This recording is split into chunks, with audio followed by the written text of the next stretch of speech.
everyone. Welcome back to the podcast. I'm Bree. And I'm Alex. And this is the Damn Strong Podcast. How are you doing today, Alex? I am great. It's, what is it, Monday? Memorial Day? Or is it Labor Day? I always get them flipped. Labor Day is in September, right? Memorial's in May. That's how I remember. What? Oh. Memorial's in May. Oh, but it is May. Okay, great. Yeah. It's forgot. like two M's.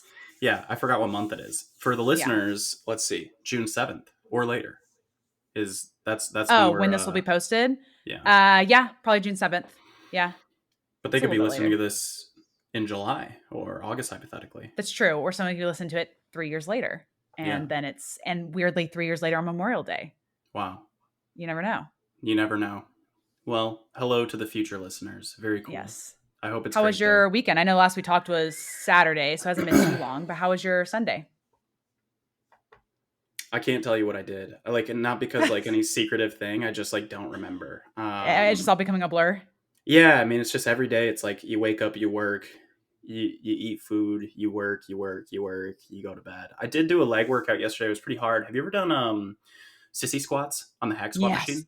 On the hack squat machine. No, I saw someone doing that the other day. Sage and I, we both Sage walked up to me and was like, "Do you see that's like this guy's doing?" I was like, "That's a great idea." I was like, I never thought.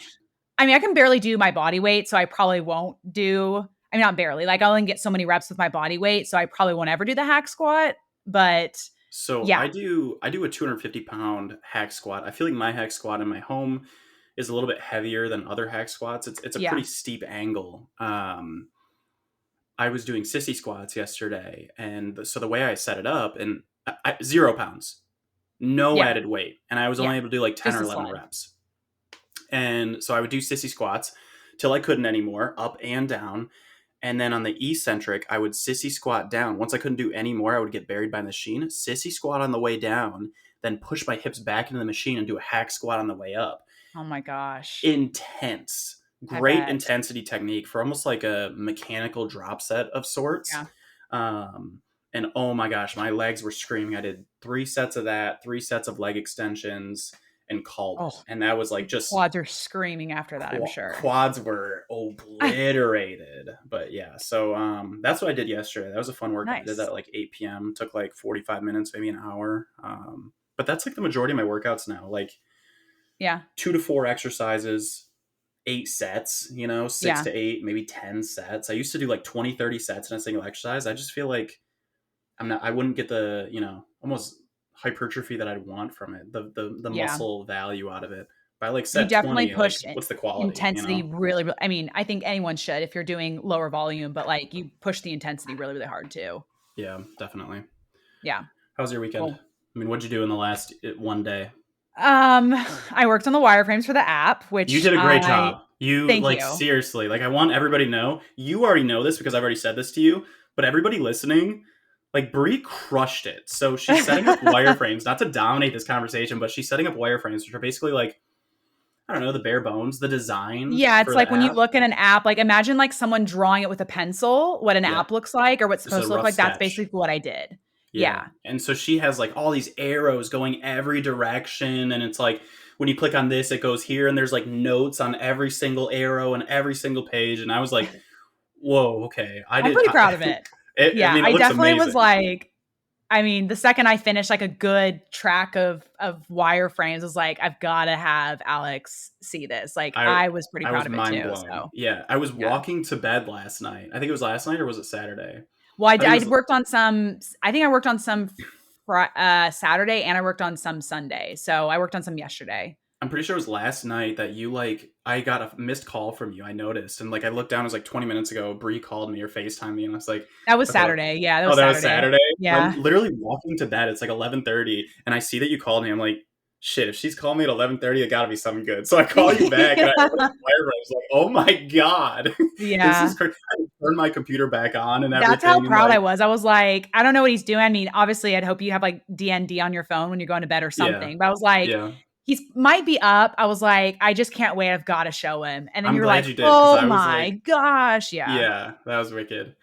So really excited for all of you to see that app. It's, we don't have a very strict timeline yet, but we're thinking like 6 to 12 months. This stuff just takes time, I know. And like, I think we hate talking about it. So, or at least I personally do. I hate talking about it so early because I'm sure something like 6 to, months to a year, like potentially like we may not be seeing the thing till next spring, but at the same time, like it's a lot of fun to bring you guys along and we want to get input from you guys. So like, Alex has been putting up stories, asking questions. I want to put up stories, asking questions because we want to make sure that this app it's created for y'all. You know what I mean? Like the whole intent of creating this is to make fitness accessible and the education for it as low barrier to entry as possible as our whole goal. Like the more people we can help, the better. So just make sure to be, on our stories to participate in the polls and the questions we ask because we're asking those because we genuinely want to know the feedback.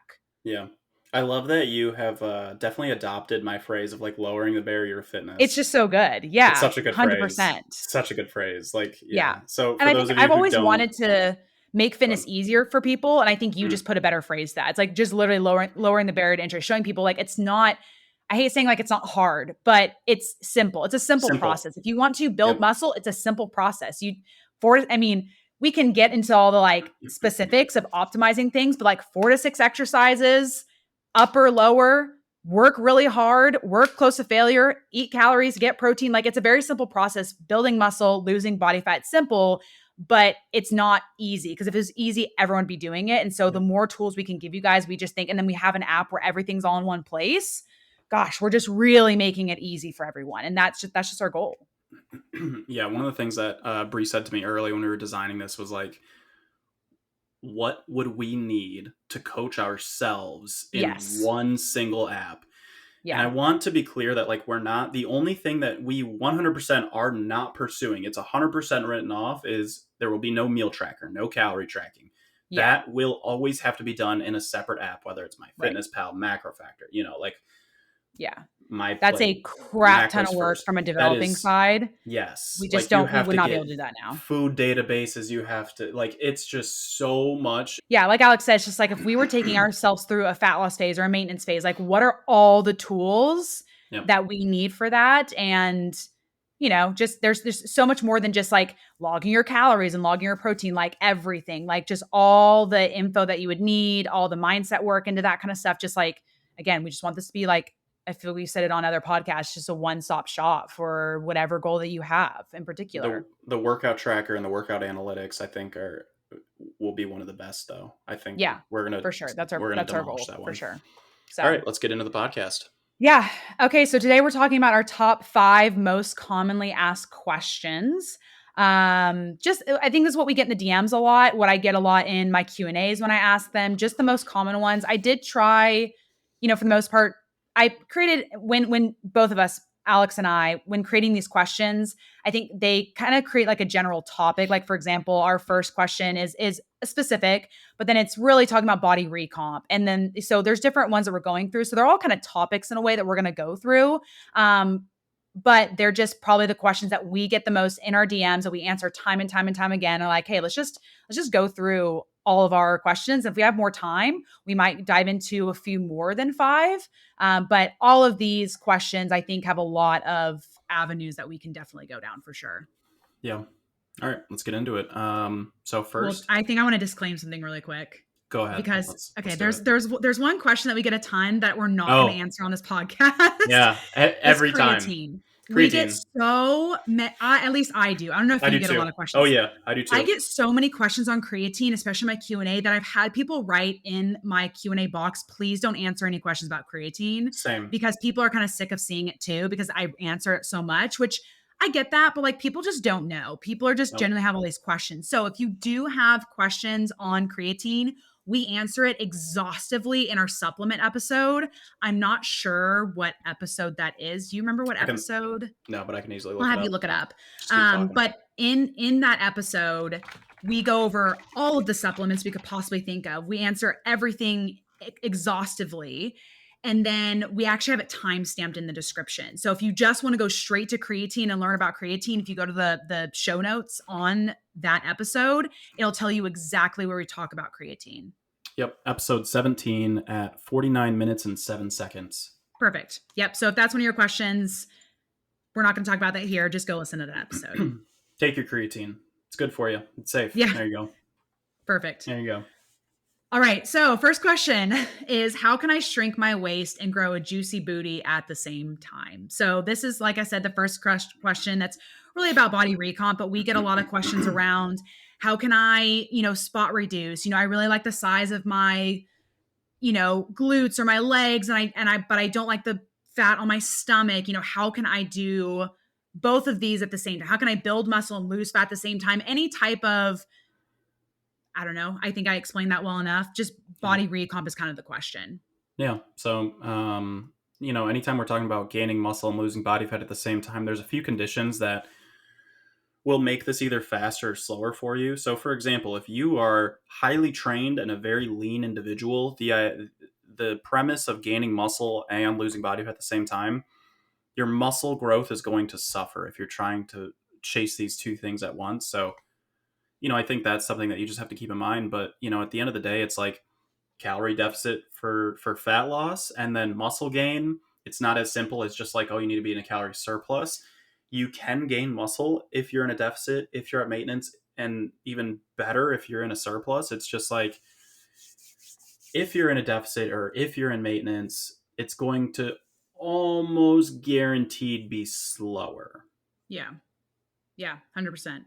Yeah, I think you made the good point of like where you are in your journey is going to kind of dictate how you can do this per se. So if you're like fresh, brand new to lifting weights and all that kind of stuff, you can definitely build muscle and lose body fat at the same time for sure. But there's going to come a point, and it's probably going to be years down the road. Like I think people underestimate how long beginner gains are. And I think we also underestimate, there's a lot of people that have come to me and work with me at coaching, and they've been weightlifting for 3 years. And they're thinking, well, I'm not a beginner anymore. But for the last 3 years, they haven't been training that close to failure. And so because we have nailed their training a lot better, they're doing, 4 to 6 exercises, pushing intensity a lot better. When before they were doing 8 to 10 exercises and not really pushing themselves, they actually explode in gains because they haven't really been training. I don't know the way to put it specifically, or intentionally and intelligently, honestly. And so I think beginner gains last a lot longer than people realize, and depending on where you started. So if you are brand new to all of it, you can do it at the same time. If you want to lose body fat and grow muscle at the same time, if you're a beginner, go in a deficit, train really hard, lift weights. Like Alex said, the more advanced you get, you can't do that. You are going to have to either intentionally, if you go to maintenance, it's going to be very slow. And there'll come a point where you have to go into a surplus to build muscle, and then you go into a deficit to lose fat, and you can't have your cake and eat it too at some point. Yeah, I totally agree with everything you said. And it's just also know that like the bigger deficit that you're in, the harder it's going to be to gain muscle. So if you are trying to lose like 2 pounds per week, which is a blistering pace for fat loss, it's less likely that you're going to give your body the environment it needs in order to gain muscle. Now, if you're 300 pounds, you can probably do both. You have such a surplus of energy on your body in the form of body fat that it might be a lot more realistic for you to gain muscle and lose body fat at the same time. But if you're like a $140, just a random number, but if you're like a $140, a $130, and you're trying to lose 2 pounds per week, man, that's going to be an uphill battle on trying to gain muscle. So consider that if you're a little bit on the leaner side, if you're not as, if you don't have as much body fat, reduce the size of your deficit if you're trying to, like you said, have your cake and eat it too. Yeah. Yeah. And I think there's also, you mentioned like reduce the size of your deficit if you're trying to do both at the same time. But then there's also this part of me that automatically thought, well, it's like, how long is your deficit then going to take too? And so it's like some of us only have so much the only mental capacity, that's probably a better way to say it, mental capacity to be in a deficit. I know for me, like right around 12 weeks, I kind of check, like mentally, I'm just exhausted. And so for me, it's like, I try to just hit my deficit, get it done, get in, get out. And for some of y'all, you may have, 50, 80, 100 pounds to lose. And so you don't have that luxury necessarily, or you may not get burnt out as quickly per se. But sometimes if you're going to lessen that deficit, just know there may come at the cost of, okay, you're going to be able to build more muscle in the deficit, but the deficit's going to take a little bit longer. So that's not necessarily a bad thing. It's just something to weigh with your options, with what you're going through. I'm going to take us on a tangent really quick. You ready? I think you're going to really like this one. The difference of there's a big difference in a fat loss phase versus your new lifestyle. If you Yes. are 250, 300 pounds, 200, 300 pounds, etc., you are not doing a fat loss phase to lose 20 pounds. You need to Yeah. change your lifestyle because there's a reason that you got up to this weight that is in most cases probably going to be unhealthy. And I say this with a big Yeah. asterisk of what matters more is the processes that you do, the exercise, your lifestyle, the things you eat. That is more important than specifically your body weight. However, Correct. those processes usually result in a body weight. So if you change your Right. processes over time, your body weight's going to change. So when Brie and I are talking about like a fat loss phase, we're talking 12 weeks, something like that, where we're Yeah. very dedicated trying to lose some amount of weight. I don't Right. put a numeric goal on mine. I put, like you, I put a timeline on it, Right. and then just kind of see what happens and adjust Right. accordingly. But for other people who are, yeah, do have a lot of weight to lose, I would caution against seeing this as a phase. You need to Yeah. change the foods that you're eating. Most likely, you need to change the quantities that you're eating. Definitely. Yeah. And so it's not just a phase. This is your new life. 100%. Yeah, no, I love that you put that because ideally, if you're having, again, 50 plus pounds weight to lose, I mean, you've got to figure out a way to maintain that. And the best way to figure out how to maintain that afterwards, after the deficit, is like, okay, what are realistic things I can change? I should go for a 30-minute walk every single day. I should work out 4 times a week. Like those things aren't changing once you're out of your fat loss phase. And Yeah. so when you then end your fat loss phase, you're already in this routine of eating 2 vegetables a day and prioritizing your protein and all of those things. So I 100%, I love that you asterisk that in there too. So, Yeah. All right. I want to move on to the next one. yep. Next one is I'm not losing weight, but I'm in a calorie deficit. What should I do? So this, I want to clap right now, but like I don't want it to be too loud and it's for somebody who's wearing headphones, but like, oh man, this is a good I question. love this. I love this so much. No. This Oh, question, yes, this question of I'm not losing weight, but I'm in a calorie deficit. You're not in a calorie deficit. Let me right. just like strictly lay it out for you. I'll be the bad cop here. You Okay, are go for it. not in a calorie deficit. You think you're in a calorie deficit, which is the worst psychological place you can be for fat loss, is Yeah, thinking that you're restricting yourself and it's really an uphill battle and you're not losing weight. You're not losing weight because you are not in a calorie deficit. Point 100% blank, period. There's nothing wrong with you. You would be the first person in the in the history history of forever. in the history of forever to break the laws of physics. Yeah. Congratulations. Go accept your Yeah. Nobel Prize. But if we are looking on a day to day, like maybe you're 142, you eat in a calorie deficit, you're 100% sure of it, you weighed every food out, you didn't miss a single thing.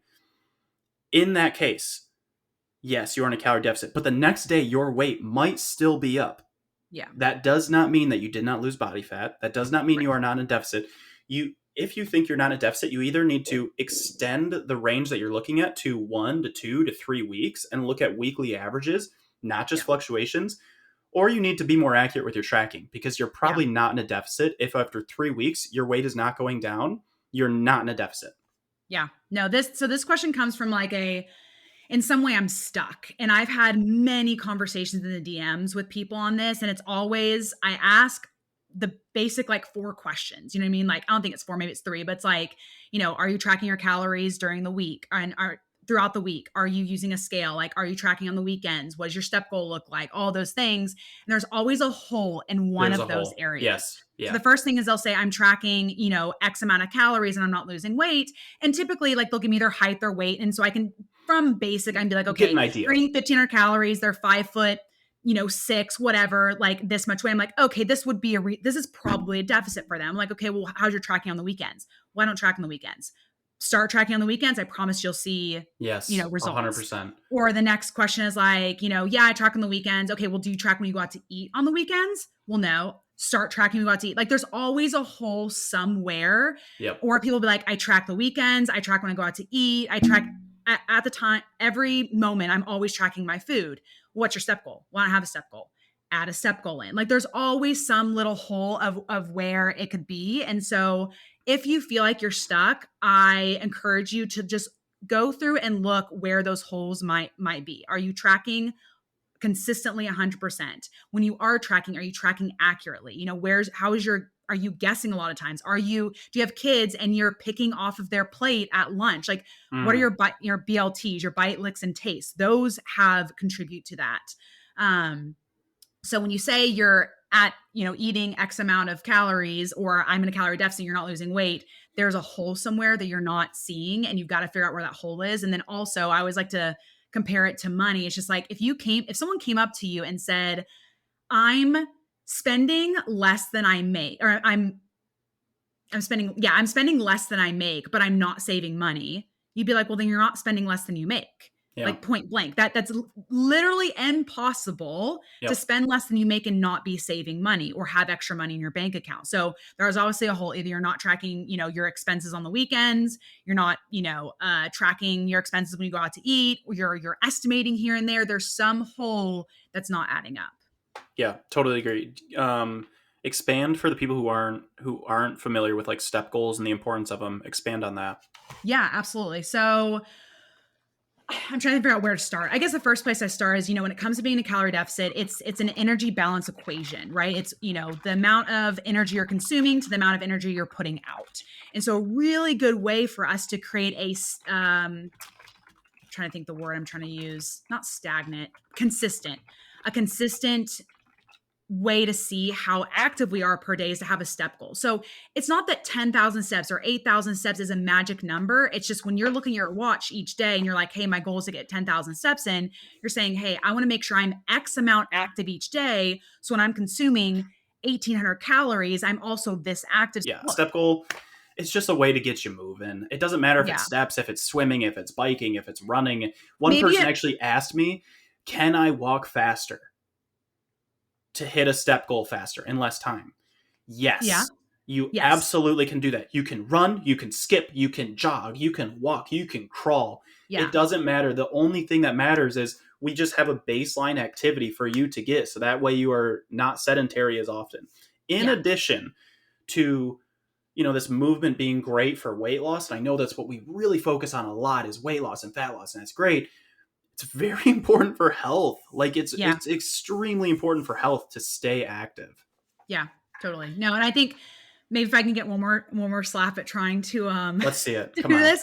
It's like if you're trying to save money, it's like, okay, I need to make sure every day, if I have a goal of saving $70 a week, I have to every day at minimum make sure that I save $10.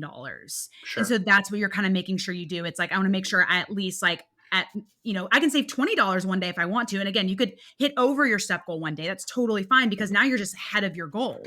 But you're like, at minimum, I want to make sure I'm saving at minimum $10 a day. So it's just a way that we can tangibly, is probably the wrong word, just see where your activities level is at. Yeah. And if you really still feel like, you start dialing in all these things and you still feel like, well, I think I'm still in a calorie deficit. Like, what should I do next? Get curious. Like, Bree and I, a lot of times when we are coaching ourselves, we have to almost third party and be like, how would I coach Alex or how would I coach Bree? And that's what I want all of you to do for this. I tell clients, I'm going to be Sherlock Holmes on your nutrition, on whatever your goal is. I'm going to be looking at things. I know you do too. You're a great coach. You're looking at things like, okay, what am I missing here? What puzzle piece is not fitting in here? What doesn't make sense? What doesn't add up? What do we need to refine? Right. And that's what I want 100%. All of you to be able to do. And you can do that. You don't need to have this giant scientific, brain for how to do this and how to micromanage everything. All you need to do is where are my calories coming from? That's it. That's all. That's as inquisitive as you need to be is where are they coming from and how can I be more accurate? Boom, done. End of conversation. Yeah, 100%. So I went on to the podcast page just to look up maybe some episodes that would help with kind of maybe figuring out your holes. I think episode 7, I go through a 4-step process to successfully start a fat loss phase. I go over step goal, why you want a step goal. I probably explain it better there. All of that thing. So you could go to episode 7. Some things for your tracking that might super help is I have episode 13, common tracking mistakes. So if you're like, episode okay, 6. Do what? Episode 6 as well. It's how to stay on track through the weekend. Yeah, episode 6, how to stay on track through the weekend. So if you're like, okay, Bree, I'm hitting a step goal every single day. I'm working out 4 times a week. I'm prioritizing protein. I'm tracking every single day. I'm doing my best to track when I'm going out to eat, all of those things. Go to episode 6, how to track, stay track on the weekend. Go to episode, I just said 13, right? 13, 13, common tracking mistakes. And then episode 15 is make tracking easier and quicker on MyFitnessPal. I think a lot of times we may not track because we feel overwhelmed and we're like, oh, this is going to take me forever. I go through some things on MyFitnessPal. If you don't use MyFitnessPal, at least download it and walk through the episode with me, because a lot of the apps are very similar. They're And going to have so some, yeah. Yep. yeah. And so if you use Lose It, Chronometer, they're going to have some similar features. So in this episode, I tell you, like, download MyFitnessPal and walk through it with me, and you'll get some ideas. So that way, when you go out to eat Chipotle, it takes you -2 seconds to track it because you've used the tips that I've talked about. And so going out to eat will, one, be less overwhelming, and two, you're less likely to not track it accurately because you're not overwhelmed about it. So I would go through all of those episodes to kind of help you figure out maybe where some holes may be in your tracking. Yeah, Brie is a genius with tracking. Honestly, I don't really consider it much. Like, I build recipes, same as her. Like, I build recipes and things like that. Yeah. But there are so many shortcuts that she's taught me that's like, damn, tracking like, well, like yeah, I mean, and you mentioned this to me that like you love like figuring out like little shortcuts on tracking and stuff like that. I think that's really cool. I love it. I mean, at this point, and this does, a lot of it comes down because I'm a very routine person, but at this point it maybe takes me 4 clicks to track my entire day. Yeah. Because again, if you listen to the MyFitnessPal episode, I have everything set up as meals or foods. And so when I eat the same breakfast every day, that's 1 click for me. I eat pretty much the same lunch, 1 click. I have all my favorite snacks that I love. I can just pull it up, hit 1 click. And so it takes me 4 to 5 clicks. The only time it takes me more is if I have a brand new recipe. I write everything down on a whiteboard that's in our kitchen, and then I put it in as a food or meal, 1 click. And so I've just made it where it's just not ever going to be an issue for me to try. I don't ever have that reason. If I have a specific goal, I don't ever have the reason to say, oh, it's just going to take me too long, I don't want to do it, because I've made it stupid simple for myself. So yeah, one of the features I like on Macro Factor, use code Alex for a 2-week free trial, is I laugh every time you do that, but I love it. One of the things I really like on here is they have like AI describe, and so basically you can just like explain what it is. So I could be like 1 slice of pumpkin pie, and it's going to be pretty inaccurate, but where I really like it is if I look up a recipe that Maddie's making, like chocolate chip muffins, for example, I can copy like the page, the ingredients on the page, copy, paste it in the AI describe. So it'll say like 1 cup flour, 2 cups sugar, etc. Put how many portions or how many cupcakes we made. So divide this into 6. And then it's like, boom, automatic. So I don't have to type in like all these different things like flour, sugar, vanilla. I don't have to type in all. It makes it so quick. Really cool. So I can add it as a recipe and just divide it out, accordingly. Yeah. Very helpful. That's really cool. But yeah. Yeah. So make check tracking out those episodes. Easier. Do what?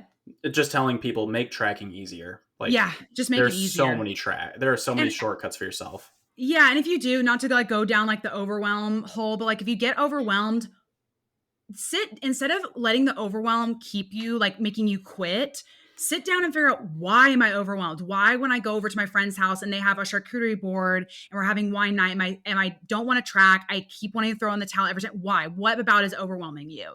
I don't know how to track. Okay, well, then sit down and figure out before you go over there, okay, how would I track this? What would be a good way? Like, the more you can have a problem-solving attitude in your journey, that much faster you'll get to your goals, because every single time you quit because you're overwhelmed, it's going to take you that much longer to figure out how to get through the overwhelm and how to solve that problem. Yeah, a lot of my following are moms and dads, especially moms. But and so I always tell them to put it in the context of their children. Like if your child went out and was like, "Hey, I want to play basketball. I want to play basketball so bad." Yeah. And then day 1 they suck at basketball, and like they're gonna suck at basketball, right? Yeah. Like, they're not gonna be able to make a basket. Yeah. What if they came home and they were like threw up their hands, like, "I'm never playing basketball again. It's horrible. I hate it." It's like, that's kind of the same way a lot of people are with like tracking or fat loss or workouts. It's like the first time you go into a gym, you have no idea where you're going, what you're doing, what exercise to do. It's like, it's going to be hard. It's going to be uncomfortable. You have to lean into that. You have to just, for lack of a better term, and maybe this is a little mean, but you have to grow up. And like, you have to just get a little bit comfortable with being uncomfortable. Yeah. It's so much easier to give advice than it is to take advice. And so anytime you just like you just said, just want to give up. Okay. What would you tell your kid or your sister or your best friend? Like, your friend came up to you and goes, "Oh, I'm so nervous about going to the gym." I mean, you'd probably tell them, "Don't be nervous. Like, just go and you got to get it done." I mean, there's so many things you'd say, and it's harder to take your own advice. What would you not say to that friend? Probably like, you think about that. Yeah. Yeah. You probably wouldn't say something like, you probably just shouldn't go then. What you tell yourself is probably what you wouldn't say. Yeah, right? Like, if your friend was like, "I'm so nervous to go to the gym," I wouldn't be like, "Yeah, you probably shouldn't go. You'll probably be laughed at. You'll probably like, a bunch of people probably make fun of you." Like, that's not gonna happen. Just No. And you think that. That's the thing is the stuff you're saying is what you think about yourself. Most people think about seriously. themselves. And it's like, but you Yeah. wouldn't say that to someone else. So why are you saying it to yourself? Yeah. And Just doesn't just make any sense. as an overarching word, nobody cares about what you're doing in the gym. You can look like an Nobody idiot. cares. Nobody cares. We're all Yeah. just focused on ourselves. Like Yeah. at absolute, like, I'm using air quotes here, at absolute worst, people will want to help you if you're doing something dangerous. That Yes. is it. But if you're Yeah. doing like an exercise that isn't optimal, nobody cares. If you're Yeah. doing like something that's a little bit silly, nobody cares. If your form Yeah. isn't perfect, nobody cares, etc., Yeah. etc. Yeah, I think so I always say there's two types of peoples in the gym. There's narcissistic assholes and people who are just happy that you're there. The Yeah. narcissistic assholes, again, are narcissistic. They're just focused on themselves. They Yeah. are, worried about themselves, worried what they look like, whatever. And then there's people that are just happy that you're there. They see you there and like, oh my gosh, like I don't know. When I go to the gym, I'm like, oh, another girl. Like there's not a ton of girls at my gym, and sometimes there are. There's like, it kind of ebb and flows, and like I just get excited people are there. I get excited that people are working out, and think because I'm a coach, I probably think about it a little bit more. And again, it's never from a bad thing. It's more of like, oh, she's probably going to hurt her back by doing it that way. And I'm not going to say Yeah. anything because, I You just don't feel want to be like that person. you Yeah. don't want to be that person. And, I don't know. It's a weird dynamic when it comes to that kind of stuff, Agreed. but I've never thought like, oh my gosh, she's here. Like I Yeah. had actually a client one time that she didn't want to go back to the gym because she was, I'm trying to think of how she phrased it. She thought the people at the gym would notice that she hadn't been there for a while, and when she Mm. went back, they'd be like, "Oh wow, she hasn't been here for a while. Like, why is she here? She doesn't work out." And I'm like, those people probably don't even remember who They don't you are. remember You're you. actually gonna walk in, they're probably gonna be like, "Oh, a new person here." Like, and they Yep. probably completely forgot about you. Like, no one's thinking that. And I asked her, I was Yeah. like, if you saw someone come back in the gym after 2 weeks of not being there, would you think that? She's like, no. I was like, what Yeah. would you think? She's like, that they were probably like on vacation or something. I go, exactly. Injured, sick, So on vacation, busy, like yeah, anything. you Yeah. wouldn't think those things. So it's just funny how we get so in our head and we think the worst case scenario when we don't even think that about other people. Yeah. When I used to work at at the front desk of a group training gym, I would just be like excited to see people who haven't been there in like 2 or 3 weeks. It's like, how have you been? Yeah. It wasn't like a, wow, you're really back. Wow, great. Wow. Nice to Wow. see you. Yeah. No, You exactly. idiot. Well, and I'll be honest, there's even that one person, well, I know when you worked back out of gym, you weren't at home, but there's always that one person that no matter what time you go to the gym, somehow they're just always there. Yes, It's the like, person that lives at the gym. Yes, yeah. no, I don't even know if lives at the gym. It's just like, there's like, I can picture this girl in my head. There's this one girl where every time I go to the gym, I'll go at 10 a.m. Sometimes I'll go at 3 p.m. We just always end up Yeah. crossing paths. There's times where I won't see her for like a couple weeks and then she's back. I'm like, ah, she's back. Like she must have vacation, whatever. And just like, I never have a negative thought about that. It's actually I don't making me know. sad thinking about that at my last gym in Illinois. I realized that I never like said bye to some of the homies. Like I made like some really close friends that are still, Yeah. they were invited to my wedding and like they're still Yeah. some of my very close friends.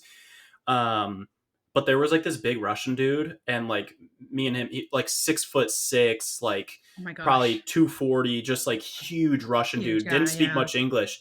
Nobody at the gym was friends with him. And for whatever You reason, were. I thought, I want to be friends with that guy. I don't know why, but I was like, I want to get to know that guy. And so, like, That's you such your had, personality, though. It doesn't surprise me. yeah, it doesn't surprise me either. I would like head nod and then like eventually be like, nice lift, bro, or something like that. And then eventually it comes to the point where like I'm dapping up this dude who doesn't speak 5 words of English, and like everybody's like, how did you become friends with him? And I'm like, I don't know. That's so I never funny. said goodbye to him. And I should drive back 6 hours to that gym just to say like, hey man, I And just see moved. if he's still there. Yeah, he It's is. funny you He say was that because I didn't always think about there. that. When I left, so I was at LA Fitness for the longest time, and then eventually just got fed up with the location that I was at. And there was Yeah. this one girl, her name was Amanda, and every time we'd see it, like we actually like every time we saw each other, we'd have really in-depth conversations at the gym. And just one, I think, it's when the pandemic hit.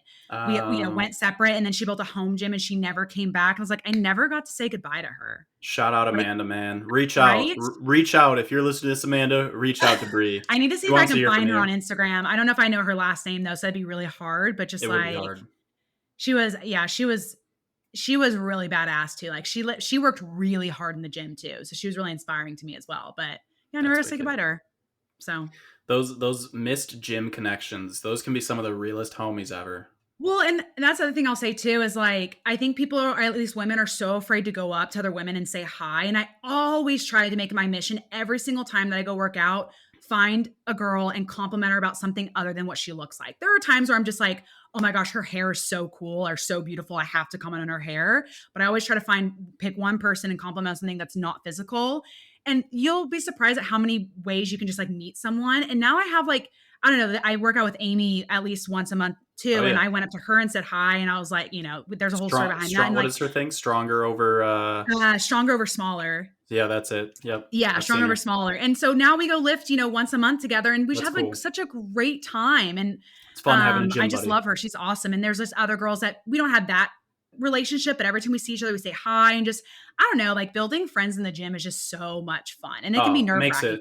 it so much better. Just like, Yeah, and I'll be honest, every time I go up to a girl to compliment her on something, I get nervous every time, oh but I'm yeah, like, you need to do this because you don't know what kind of day someone's having, and you don't yeah. know how positive that can be. And that's why I have my butterfly tattoo. It's just like it's a butterfly effect. It's just like Mm. one thing could change someone's day, and so I always try to do that. So I just encourage anyone listening to this, like, just go up to someone and if you want to compliment something physical about them, there's nothing wrong with that. I just challenge myself to like find something else because I think we're so focused on the physical, especially as women. And so I challenge myself to do that. But if you need that, your outfit's really cute, go with that. Yeah, two things. I never knew that's what the butterfly meant, so I like that a lot. There's Love a couple that. of meanings, but that's one of them. It's just like, and goes the other way too. It helps me to just remember like what I say can have an effect on someone negative and positive. So Yeah. Yep. And then the other thing is like here's your 3-step framework for making a friend at the gym. First off, you got to go to the gym. That's not part of the 3 steps. yeah, First, just like make eye contact and do a little head nod. This is more for men than women. I know we have we predominantly women smile. We listeners. just like, You smile. yeah, we Okay, do a one of little those. smile. Yeah. Yeah. So for men, it's Or, down, up if you know them, down if you don't. yeah, that's what You they know, say. yeah, up if you know them, down if you don't. Every single guy in the world knows what I'm talking about. Um, Eventually, yeah, maybe a fist bump. A couple weeks down the road, you give them a yeah. fist bump, and then eventually, you just like, what are you lifting today? That's it. That's the question. You just ask, what are you lifting today? Yeah, And how do then, guys approach it? Because girls are like, "Oh my god, you're so cute. I love your outfit." No guys saying that. So yeah, how do I feel like when I've I watch I've Sage, complimented dudes on their appearances before, but it's in the way of like sick tat, nice tat or yeah, something, or it's like, dude, your bro, quads you're look massive massive. today. What do you? Yeah, Yeah, and then how do you train your quads? Like then it's the other always guy, it says, bro, you're looking big today or massive today. Then the other guy says, just trying to get like you, bro. yeah. That is the hand, that is the The verbal formula for handshake. men. Yes, that's it. And I guarantee Sage and I, when we first meet each other the first time, we'd be like, bro, you look huge in that shirt. And he's gonna be Yeah. like, just trying to get like you, bro. Sage could eat me alive. He's that much bigger than me. But like, I guarantee him and I will say some shit like that. Yeah, for sure. Well, it's funny. Like Sage is just one of those people where people naturally gravitate to him. So people come up to him quite frequently just to say hi and start conversation. But I love listening in on guys having conversation because We sound like it's cavemen. not quite like do what? We sound like cavemen.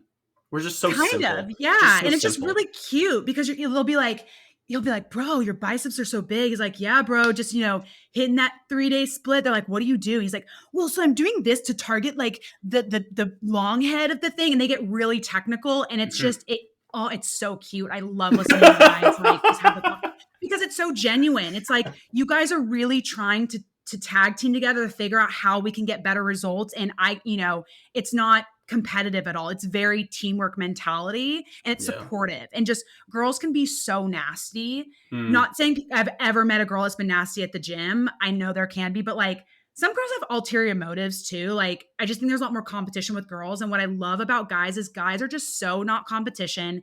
You guys don't get like that upset at each other. It takes a lot to break friendships with you guys. And I wish girls were more like that. So I just love hearing your conversations because it's so genuine. I feel like most guys don't say something unless they're being honest about it, unless Yeah, that's it'd not be. true.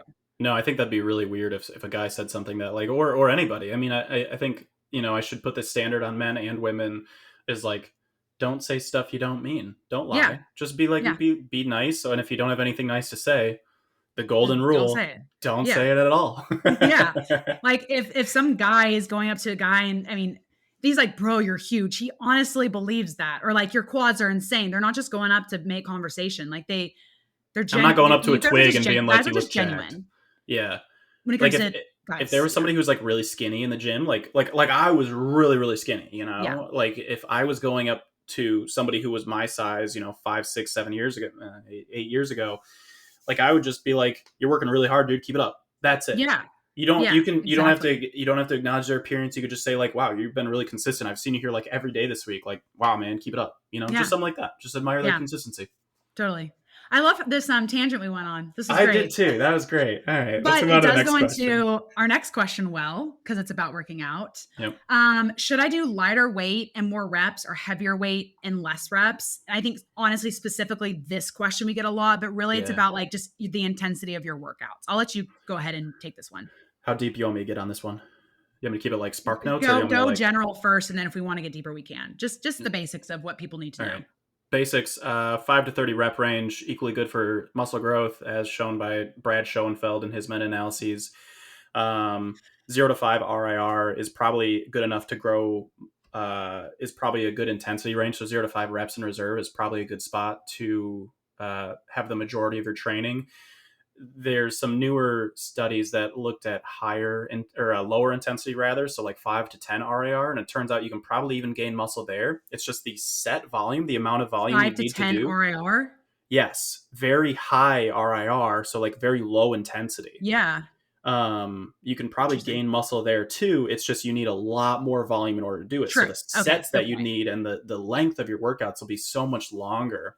Yeah. So I think like you kind of have to weigh out what's the bang for the buck, like if you did every set at 25 reps, that's a lot of time. If you did the majority of your sets at 7 RIR, you're going to need so many sets to get the same degree of stimulus as you would like one set at 1 to 2 RIR. So my personal recommendation, and Bree, you might combat this a little bit, is sorry. Did you just get it? I had a kitten just attacked my leg and I wasn't ready for it. I thought you were having like a heart attack. I heard him come through the door. I go, oh crap. I go, but I'm not wearing pants. I'm wearing shorts. Yeah. So I was like, he's dug not his nails in. Leg. Do what? He just dug his nails in. Yeah, I was like, there's no way. He's going to realize like I don't have pants on. Like he's not going to go for it. And then all of a sudden, boom, all 4 paws. I was like, it hurt. Because again, I don't have pants on. So sorry about that. No, you're fine. I know where you're going though. So you might disagree with me on this, or you might have something to say about this, but I think for my general recommendation is 6 to 14-ish rep range, depending on the exercise, and 0 to 3 RIR, depending on the exercise, depending on your split, your frequency, and your experience with that specific exercise. Yeah, no, I agree with everything you said. So I think where this question comes from for most women is they think they're going to build longer and leaner muscle. Toned muscle versus bulky muscle. I agree with everything that you said. And I think where this question comes from is women believe that if you do lighter weight and more reps, that you build this long and leaner body. So like the bulk muscle or bigger muscle versus like this long and lean muscle. And I just have to remind everyone, like there's no such thing as long and lean muscle. Mm-hmm. Muscle is already lean. It's muscle, right? Yep. So something being lean is having less fat content on it, which muscle by definition is already lean. And then long, you can't change the length of your muscles. They're already inserted where they're ever going to be, unless you want to tear off one of your ligaments and stretch it. That's the only way you're going to make a muscle longer. So the difference between these two, if you're wanting to build muscle, you can do lightweight and more reps or heavier weight and less reps. Like you can technically pick what you want to do. Both will build muscle. But to Alex's point, there's this like efficiency thing where it's like, okay, if you're working, let's just say for both examples, you're going to work to failure on both and you're going to 25 reps on the lighter weight, but more reps. It's going to take you, if you're doing 12 reps on the heavier weight, it's going to take you twice as long for you to complete all of your sets. So from a time standpoint, it doesn't make sense for us to do 25 reps on every single exercise. So I agree with you. I think you said 6 to 14 reps on different exercises, and where that lands. I mean, that's a whole thing that we don't need to get into now, but would love to.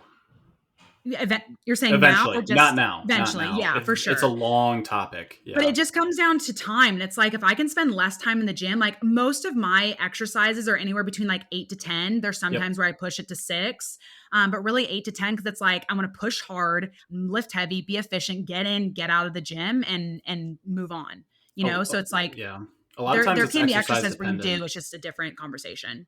Yeah, a lot of times it's exercise dependent. For example, like leg press or like squats or something, you're doing 20 reps of that. You have to consider what's the limiting factor. And a lot of times it's going to be cardio before it's like your quads or your glutes. Yeah. So just keep that in mind. And like, other things like lateral raises, for example, maybe they don't feel as comfy on your shoulder, at 6 reps versus at like 10 reps. Like at 10 reps, Right. your middle delt, you might be like, oh, this is screaming, versus Yeah. at 6 reps, it's like, my bones hurt, Yeah. like, so Well, and I was telling you the other day is, for example, for me, for like cable lateral raises, I always stick to that 8 to 12, and I may even mhm. push past 12, because on my cable system, the jumps are so Oh yeah. huge. So if I Yep. jump, I'm doing like maybe 2 reps if I can even get the cable up. But if I drop down one, I'm maybe getting 13, 14 reps. And so Alex made the good point of just like, we'll just throw a 2.5 pound weight on there, which is a great recommendation. However, my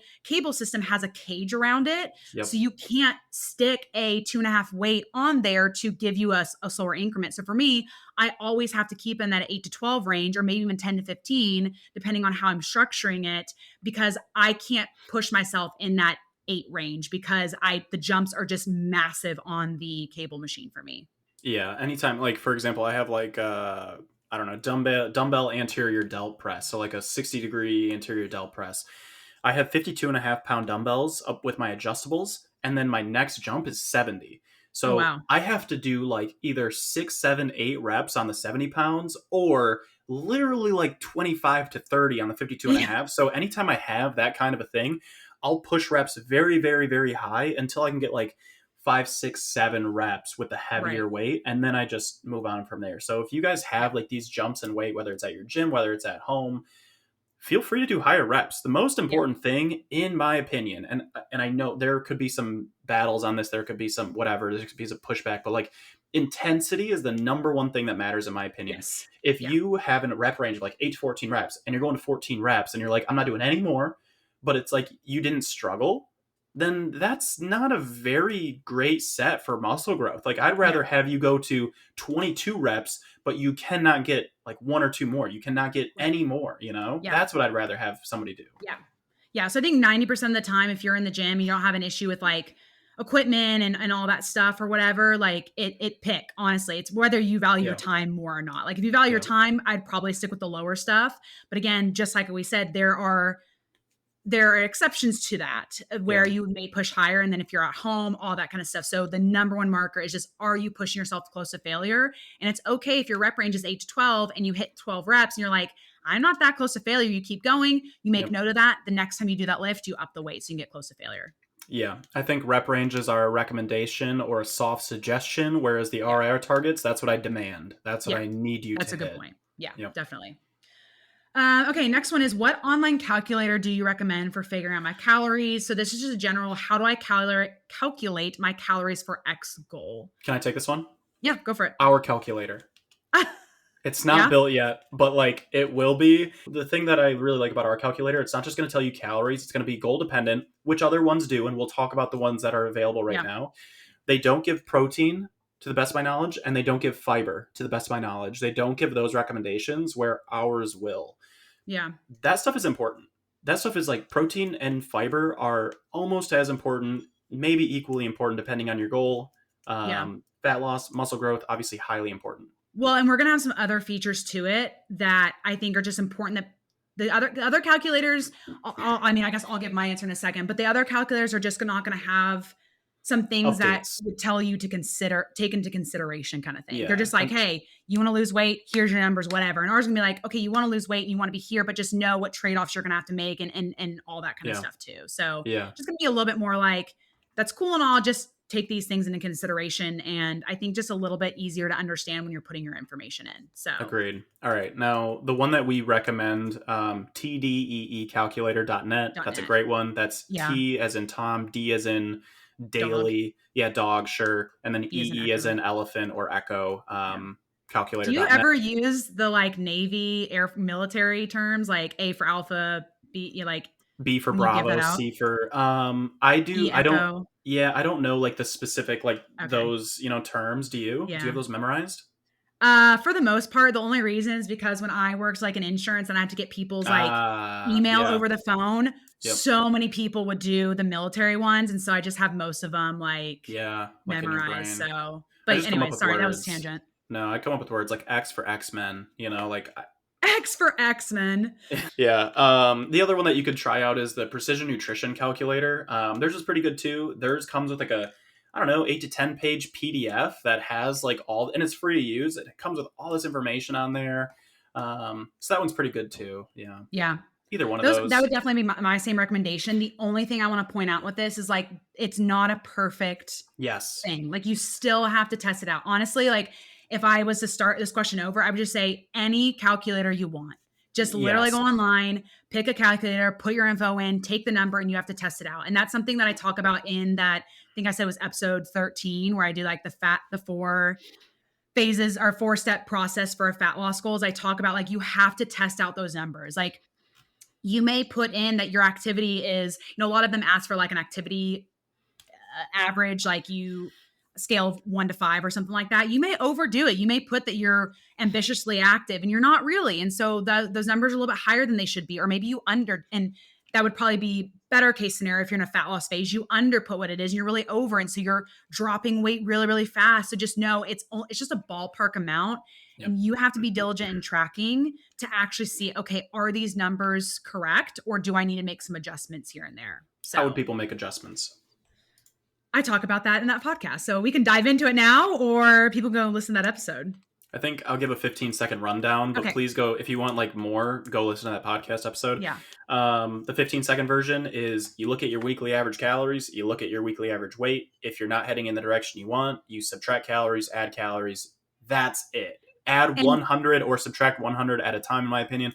That's yeah. not a perfect number. You could do 98. You could do 75 calories. You could do 50 calories. I just think 100 is a good round number that like you'll be able to see changes with that kind of number. And that's assuming you are being 100% consistent with the step goal, with your workouts. If you have a calorie and you have hit 1,000 steps every single day, you probably don't need to lower your you don't need to lower your calories. You don't need to lower your Up calories. your Get your movement. activity. So, yeah, up your activity. And I would also asterisk in there, I would give it about 2 weeks before you make any changes. 2 weeks of consistency versus a week. Why is what I like to do. Why would somebody, trying to play devil's advocate. Yeah. Why would somebody want to increase their movement rather than decreasing their calories? If the conversation is simply calories in versus calories out, couldn't they just reduce their calories in rather than increasing their calories out through a step goal or through exercise? Yes, but here's the thing is you're going to get to such a low calorie that's going to be hard to be adherent. And so we want to be active enough so that we can be at a good calorie amount that you can be adherent to. Like if I wanted to lose fat right now and sit on the couch all day, I'd probably have to eat like 1,000 calories a day because maybe my BMR is 1,400 and BMR being, for my body simply to keep me alive, for me to lay out on a couch as a potato, I have to burn 1,400 calories. I'd probably have to eat 1,000 calories a day. And so, but if I'm active, I might be at a 1,900, 1,800 calorie deficit. So there's just a big difference in the calories that you'll be at based on your activity. Yeah. In addition to calories, if you start taking your food consumption too low, you might be a little bit low in some of these nutrients that these calories provide. Not just the carbohydrates, the fats, but we're talking the vitamins, the minerals that are in your fruits, that are in your veggies, that are in your meats and things like that. So it's like you still want to supply your body with the vitamins and the nutrients it needs despite being in a deficit. And if you do bring your calories too low, there's a few considerations. One of them is, you won't have the nutrients that you need. 2 is you're probably going to be at a higher risk of muscle atrophy or muscle loss. So my goal for everybody that I work with, and I think yours is as well, is let's lose body fat at the highest possible calorie target. That is always my goal. Make it as easy as possible. Not to mention the hunger and stuff like that. Like hunger is going to be pretty intense, and that makes it, like you said, less easy to adhere to. But yeah. And I also think you have to think, where do I have time? I have some people who are working 60, 70 hours a week and they're hitting an 8,000 step goal per day, they don't have any ability to heighten that step goal. And so it's Yeah. like, okay, then we do have to pull from your calories. And is Sure. that trade-off worth it for you? So there are times, and I think it's also about being honest with yourself. Do you have actually more time to get some steps in? And a lot of people who say I don't, I'm like, so you can't get up 15 minutes earlier in the morning, who have it at home, maybe like a treadmill. And they're like, well, yeah, but I just don't want to. That's okay. Well, we're losing at a slower rate. So if you're okay with that trade-off, then that's fine. But just know there is the option of we could get at 15 minutes earlier, get some more steps in, and then we could increase the rate at which we have fat loss too. So it's, again, it's trade-offs and stuff like that, but just One of something to the consider where you can spend your time. And I guess calories isn't necessarily time, but what you have the ability to change. For sure. One of the things that I like telling people is like when they're struggling to hit steps, like I had a client, she said, I told her that like 8,000 steps per day is roughly 4 miles Yeah. per day. Yeah. And so what she was doing, and I didn't realize this till like 2 weeks later, was she would walk 4 miles at once. And I was like, Oh, wow. no, you don't have to do it like that necessarily. You can just go about your day and just see. Yeah. So I noticed though, or what I had a conversation with her and she said like, I do my job from my couch. It's on her laptop. I said, can we get a standing desk? She's like, Yeah. actually, yeah. And I said, can we get a treadmill and put it under the standing desk? She's like, yeah. So she bought it, sent me the screenshot and everything. I was like, here, bought it. Here it is. Yeah. She's getting it delivered probably today, actually.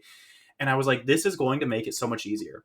Yeah. Some other advice that, if a walking pad or a treadmill isn't possible, if you're in an office, for example, every 30 minutes, just pace around, do one lap. It'll probably be better for your productivity, be better for your health. It'll help you hit a step goal. In between your workout sets. Like ideally, if we're really trying to maximize muscle growth, we just sit and rest. Yeah. But just pace. It's not going to make that. It's not like you're not going to gain muscle from pacing around. So just pace. Like you could get 2, 3, 4,000 steps potentially in an hour-long workout if you just pace between, like casually pace around the gym or around your basement between each set. It'll add up. Yeah, I had a client who she works in education and with students and stuff. And normally she would send a student or I don't know, I guess it's a student to like the main office or anything. She would go get the student and then tell them and have them walk themselves. Now she goes, gets the student and she walks with them to the main I love office. that. And it went from like, she was hitting 8,000 steps a day. And now she hits 10,000 without even thinking about it. It was like just her walking each student. She just takes the extra step to go do something. And she's racked up 2,000 more steps. And she's like, I don't even have to think about the extra 2,000 because I just make sure whenever there's a situation, instead of like just having the kids going and doing it themselves, I just walk with them and get the extra steps in. I was like, that's such a great idea. So there's just little things. And I think we underestimate how little that stuff can affect. Just seem like you said, 3-5 minutes. Stuff. Like it can, it adds up so much. When I was in an office, I would just set a timer for every hour. I would get up, I would walk down to the bathroom, and then I would just walk back. And it wasn't super far, but it helped get me an extra 1,000 steps. As I was an extra 1,000 steps, I didn't have to worry about at the end of the day when I was going for a walk. So Maddie will use, so the layout of our house. She'll use the bathroom that's like in our bedroom. So the farthest bathroom from her office, because these two right here are like, oh yeah, because it's on opposite sides of the house. Yeah, versus that one, she kind of has to like curl around the entire way. Maybe, I don't know. My house isn't like that big, but like 100 maybe y'all's steps bedroom to the bathrooms, it's almost the furthest point of your house. It's the farthest point in the house, basically. Yeah. So she uses that one. It's like, that was a way that she just came up with. I didn't tell her anything. She's just like, I use that one to get more steps in every day. I was like, that's pretty smart. Yeah. Or just, there's little things like when I'm doing laundry, I will, instead of carrying all 7 clothing items to hang up in the closet, I will take one at a time to hang up just to get it back and forth. I literally do anything small, but it's just like, so consider walking back and forth to hang up your clothes, parking the farthest distance from your office, parking the farthest distance when you go to the grocery store, getting up every hour, walking to the bathroom and back. Like that all probably adds up to an extra 2,000 steps for me easily. So it's just like when people just I think people underestimate how much more activity you can get in when you just make things. There was one that I didn't even realize. I asked Sage to hand me almost everything. I'll be on the couch like, Sage, will you hand me the remote? Sage, will you grab me my water? And I just stopped doing that. I would get up to grab my water or get up to get the remote instead of asking him. And that actually made a pretty big difference too. So just little things. Try to nickel and dime your way to higher steps. Like don't worry about like doing like these really big grand things. Just like try to almost like cheat code yourself, Yeah. Like, and if let's be honest, like even if like me getting up to grab my remote and my water myself only over the course of a day only gave me an extra 200 steps. Yeah. You know what it's like to get to like 9 p.m. when you're supposed to be going to bed and you have 200 steps left and you're like, crap, I have to walk around the apartment. Like I run in it's worth place. saving me that extra 2,200 steps to not have to do that. So yeah, in between a video game, when I'm doing a fat loss phase, in between video game cues, I stand up. I'm controller in hand a lot of times, headset on, talking to my friends, and I'll run in place for like a minute 30, 2 minutes, 30 seconds. I'll get my heart rate up to like 140, 150 beats per minute, and I'll rack up like 250, 500 steps because I'm just like, like just get I'm them going in. hard. And they all know, like my friends know, they're like, yep, Alex is losing fat right now. Yeah, exactly. No, totally. Cool. Okay. Last one is, should I track dumbbell exercises as one weight or two? So for example, if you had dumbbells in your hand, and you were holding 20-pound dumbbells in each hand, do you track it on your tracker as 40 pounds or you track it as 20 pounds? Yeah. It doesn't matter. So and let me explain on that is the reason it doesn't matter is because all we're using tracking for is to track progressive overloads so that we know what we did last time. And maybe we don't beat it every single time we're in the gym. That's unrealistic, especially once you get to a certain point, like years down the road, you're probably not going to beat your best every single time you're in the gym. But you have a log of what you did, you have a log of what you need to do next time, and you try to beat that over time. So if day one or week one, you put it in 20 pounds, week two, you put it in 40 pounds, week three, you put it back in at 20 pounds, you'd be looking at it and like, wait, why was I so strong in week two? It's like, just be consistent. It doesn't matter if you track it as 40 or as 20. You just need to be consistent with it. And that's the same if you're tracking one dumbbell versus two. If you're tracking on a Smith machine, you can track the Smith machine as 20 pounds and then put on like a 10 and a 10 on each side. You could track it as 40 pounds. You could track it just as the 10, so it's 20. If it's a barbell, most barbells are going to be 45 pounds. So if you put a 45 on each side, 45, 45, 45, that's 135. I'm using a lot of the same numbers, so these are kind of getting tough. But yeah, so it's like you can track it however you want. You could track it as 1, as 2, as 3. Like my cable machine out in my gym is labeled as 1, 2, 3, 4, 5, 6, 7, 8, 9, 10, 11, 12, 13, 14, 15. Yeah. I multiply each one by 10 and I just track it as like, so 2 is 20 pounds. 5 is 50 pounds. That's not exactly the weight on them, but it doesn't matter because every cable machine is going to be different. So it's like, it's going to be hard to track between cable machines. And 2, it's just for the consistency of tracking the same way every time. Yeah. What matters the most is that you know what you did. So that way next week you can know what you're trying to beat. That's all that matters.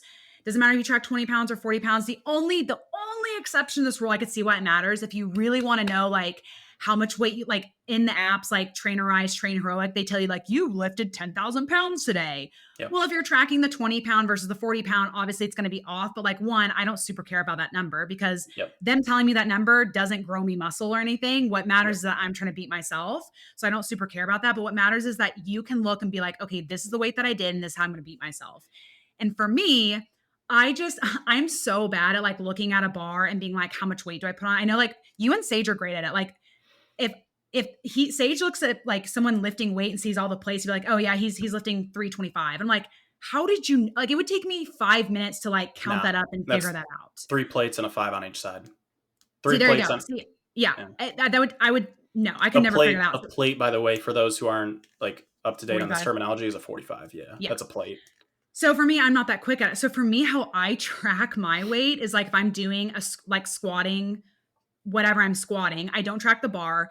I track just what I put on one side. So if I did a 45, a 10, and a 2.5, you're a lunatic for that. Do what? You're a lunatic for that. Yeah. I track 45-5-2.5. So that way, when I look at it next week, I know I put a 45, a 5, and a 2.5 on there because I don't want to take the time to figure out how much weight is on the bar. Now, if I really want to know, I'm like, oh, how much weight did I lift today? I'll just calculate it out real quick. But I just want to be able to look at my logs, know what I did, and then or know what was on the bar and just throw it on there. How do you track dumbbells? Let's say you're doing a bicep curl and 20 pound in each individual. Hand. I do Same. individual. So if I'm using 20 pounds in each hand, I track the 20. I track it as 20, and the reason for that is because not that dividing by 2 is hard, but Yeah. like I want to be able to know which weight do I have to go grab. And Yeah. that just makes sense for me, is like it's what I'm holding in each hand. I don't want to think about like 40 pounds and then, Okay, but you just called me a lunatic, and that same exact method applies to No, the no, barbell. no, I just want to no, no, stop. no, no. I just want to know what weight I have to go grab.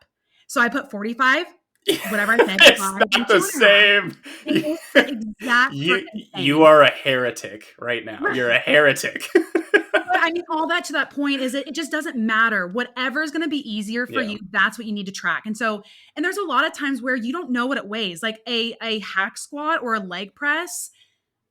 Okay, let's just do leg press. Leg presses can weigh like anything from like Yeah. 25 to like 110 pounds. Yep. They're The not sled, like consistent. the sled The without sled adding part. any additional weight. So Yes. like for me on a leg press, I just add the added weight. Like Yeah. that's And it. Yeah. so I have before been like, you know what, let me look at this brand, let me go online. Same. And a lot of times it will tell you. Yep. And that I usually do that when I actually like, okay, how much weight am I really pushing on the leg press? And sometimes the machines don't, even online, they don't tell you how much the sled part weighs. Yeah. And so I'm just like, well, I'm just stuck anyways. And so I think so many people get too in their heads about what to log perfectly, how much weight they did. Just whatever makes sense in your brain, just log it and then just know. So that way when you look back, you know what to push more of. Yeah, and if That's you it. have like no idea, look, you should be doing like 1 or 2 warm-up sets, especially on an exercise like leg press. It's going to be a lot heavier. You're coming in cold to the gym, get a 5 to 10 minute warm-up, maybe do 1 to 2 warm-up sets, like definitely do at least one warm-up set on the leg press, see how Yeah. it feels, maybe throw like a 45 on each side, see how it feels. If you're like, maybe try no weight at first, see how it Right. goes. Right. And then like add weight over time. And if you are like at rep 5, 6, 7, and you're like, okay, I feel like it's starting to get hard, go until you hit your RIR target. It doesn't Yeah. matter that much. And you can put on more weight. If you go to like rep 15 or something like that, it's like, I might as well add a little bit more weight for my next set, throw Yeah. some 25s on each side, throw some 45s on, Yeah. do it again. And then now you're probably closer to the rep range, but either way, you've hit your RIR target. So that set was a muscle growth set. Yeah, definitely. And I think one more thing I want to add in here is like, okay, if you do really want to know the weight of what you're lifting, typically a barbell is going to weigh 45 pounds. If you have a female, I think it's called a female barbell. Those are typically 35, correct? The smaller ones. Yeah, they're 35 a lot of times. Yeah, which sometimes you don't come by those. 25. They're very rare. They're Very pretty rare. You rare. don't come by those very often, so don't think. CrossFit I know. gyms usually will have them, and they'll have a smaller collar, Yes. or like a smaller grip, so they're easy to hang on to. Yeah, But the reason why there's a female bar is just because we have smaller hands, so it's easier to grip. yeah. So barbell is typically 45. Smith machine is typically 25, which that is 90%, 95% consistent. I had a client who had one that weighed 65 pounds, and it said it on the machine that the Smith machine bar alone was 65 pounds. That's heavy. Because I was having her do reverse lunges, and she's like, "Bree, you don't understand. I can't do that on the Smith machine." And she's like, "It's 65-pound bar." I was like, "Oh, got it." But that's pretty rare to come by. That's intense. Yeah. And then a leg press is really anywhere from like, I think I said 25 earlier, but maybe it's like really like 40, 50 something. And all I know is like the highest I've seen is 110 pounds. 105 is the highest I've personally seen. Okay. I think like 100 really pounds vary. those can really vary. I feel like 100 is like pretty standard, especially for like the hammer strength variations, which is what you'll see in a lot of gyms. Yeah. And then hack squat, I've only really encountered 2, and I don't remember if I've looked to see. I don't really know what the hack squat range is either. I think that's going to be so dependent, especially like based on the angle, like the angle that it's, because some are like more horizontal to the ground and more like straight up and down. True. So it really, really will change. Yeah. And I worked out at 2 different gyms here in Dallas, and there's one where it's like when I get there, I can only do the sled. I can't put any weight on it. But then when I've done the other one, I can put like a plate on each side. So it really, that one, I think those really have to vary just because that's pretty dramatic, from no plates at all to 2 plates on each side.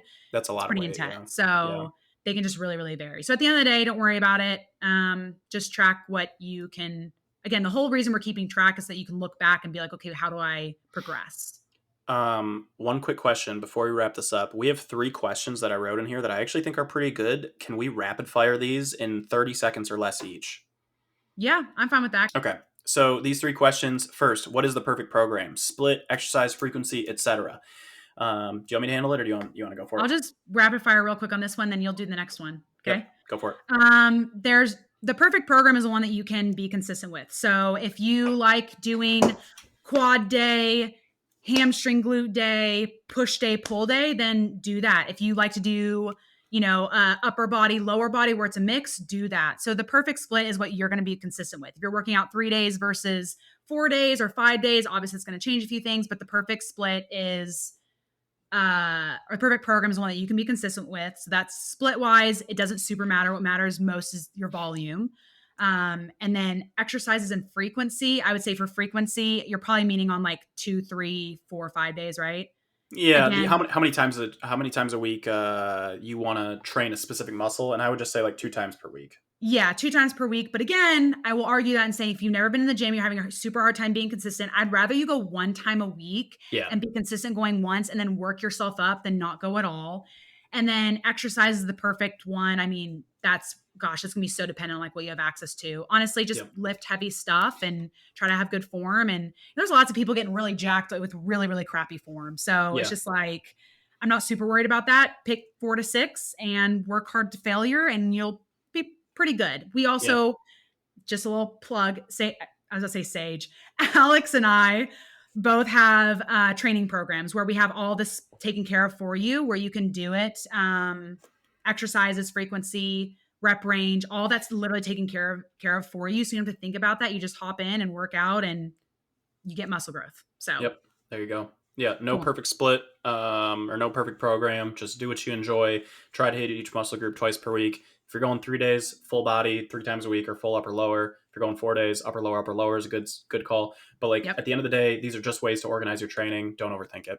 Yep. Next Perfect. question: if I'm 180 pounds, do I really need 180 grams of protein? There's often said like you need 1 gram per pound of body weight. That is very dependent on your degree of leanness, how much body fat you have. If you have excess body fat, you can probably stick quite a bit lower, maybe like 1 gram per pound of your goal weight. So if your goal weight is like That's 140, for awesome. example, 140 Yeah. grams, great spot to be. If you're pretty lean, if you're like a lean 180, you 0.7, 0.8 grams to 1 gram per pound of body weight is a great target. If you're trying to lose weight, I think, and you're lean, like let's say you're 180, you want to get down to like 170, for example, just trying to lean out a little bit. I think sticking closer to that 1 gram per pound of body weight and maybe even going above that can be very beneficial for muscle retention and potentially even muscle growth in a cut. So there's a few nuances. Very generally, yeah, I'm not going to repeat what I just Yeah, if said. you have a That lot was of already excess body summarized. fat, then I always just say, like, I literally had someone message me and she's like, I'm over 200 pounds. Are you telling me that I need to eat Mm. 200 over, 200 grams of protein? I was like, nope, just do your goal body weight. And I always say with an asterisk, like, if make sure that's a healthy goal body weight. Most Yep. people, I think it is. Yep. Just do Height that times zero point 0.8. height in centimeters is also a good one. So like, let's say you are, I don't know, 5'6". I actually don't know what that would be in centimeters. Hold Yeah, on. I don't either. That would be 66 inches. So 5'6" would be 167 grams of protein. I think that's a fine call. I think that might be overkill for some people. But yeah, just know that like you probably don't need 1 gram per pound of body weight if you're overweight. No. Next Yeah. question. Weight loss used to be so easy for me. Now I'm in my 40s/50s and it's gotten so hard. Did I damage my metabolism? No, you didn't No. damage your metabolism. There's nothing wrong with you. The reason it was easy for you back then, I'm assuming that's going to be 90% of cases, is you were more active back then. Yeah. Maybe you were in college and you were walking around campus. Maybe you had young kids and you were chasing them around all day. Maybe you had a job that was more active and now you're a desk bound worker. Yeah. Maybe your eating habits have changed. It's one of these 5 things. It's not that you damage your metabolism. There's probably almost guaranteed nothing wrong with you. You're just you're consuming more than you think and you're moving less than you think. It's that simple. Yep. Metabolism doesn't slow down. Like your energy expenditure on a baseline level doesn't start slowing down until you're around 60s, and even then it's in the neighborhood of about 5 to 10% max. So Yeah. it's very small, and you can It's still, so minimal. it's so So minimal, and minimal. you can, it's like 50 calories maybe, Yeah. Yeah. and you can still outwork that with better nutrition, better accuracy with your tracking, and more movement. Yep. 100%. All right, let's You're wrap it you're up you're there. Yeah, What do you think? I get so many times of like, I can't eat how I used to back in my 20s or in my 30s or whatever. It's like, I mean, sure, do you make the argument because your lifestyle is different or whatever? But I just think a lot of times as we are aging, we just think like, oh, these 20-year-olds can eat whatever they want and they look this certain way. And it's like, yeah, because they're probably a lot more active than you are. So it's really a Yeah. lifestyle change. That's most of it. I mean, definitely it could be your food has changed too. Maybe you're more stressed and so you're eating more. Maybe The you, glass of wine every night that turns yeah, a into glass of wine two, every and night. they're bigger than just like an average pour. Yeah. Yeah, it's usually in some way a lifestyle change, whether that's activity or nutrition that changes as you get older. And typically we get more sedentary as we get older. And that is the biggest, I think the biggest factor for when we get older, when people think like, oh, well, I can't eat that way anymore. I have to lessen my calories. Your metabolism is not damaged. You're Yeah. just fine. Step trackers weren't around 20 years ago, but if you're 40 years old and you had a kid when you were 20, you'd be like shocked that you walked 20,000 steps per day chasing Yeah. around a toddler. And Yeah. now you don't have that toddler. Your kid's maybe in high school, your kid's in college. You're not running around with them anymore, Yeah. or her, Exactly. so, Yep. Exactly. Cool. Anything else you want to drop in here before we close out? No, I think this has been a really beneficial episode. I love the tangent that we went on in the middle of it for a good 10 minutes. Yeah, same. This has That been a was a lot good of one. fun. So it was a good Cool. one. Awesome. Well, if you guys can leave us a review on the podcast, that'd be appreciated. Yep. 5 stars on Spotify. I don't think you can leave a review on Spotify, but on Apple you can. That's very much appreciated. And if you have any feedback, something you'd like us to answer in the future, any questions, please don't hesitate to DM or reach out to Alex or me on Instagram. Our information is all in the show notes if you need it. But if you found us or found this podcast, you're probably from Instagram. So yeah. And if you like this episode, we would love a screenshot and share to your story. If you tag yes. us, we'll share it. We just love seeing that. I mean, we text each other about it. It makes us so happy. Yeah, I shared the other day on my stories like our dream life. I think for you and I is like if we can help more people, like that's how we can help the most people possible, like achieve their best life or fitness life or whatever is our ultimate goal. And so it's just like by you screenshotting it and sharing on your stories, like other people see the podcast and hopefully they can listen. And so it just kind of helps our mission overall when you share it on your stories. So we just super appreciate it. Yeah. All right. Thanks, you guys. Awesome. We'll catch you guys on the next episode. Bye. Take it easy. Bye.